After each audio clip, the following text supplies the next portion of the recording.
So you can see that this MJ symbol or 0 with a slash, and I create this in Microsoft Word. So if you are creating a symbol like this, you must remember this keyboard shortcut Alt 0216. Okay, I'll show you how to create this. For doing this, you must go to your keyboard. So after opening Microsoft Word in your computer keyboard, if your number lock is off, you must turn on the number lock.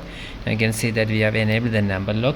Now you can see an Alt key on the left side of the space bar. You must press and hold this Alt key, and after that in this numeric section here you must type 0216.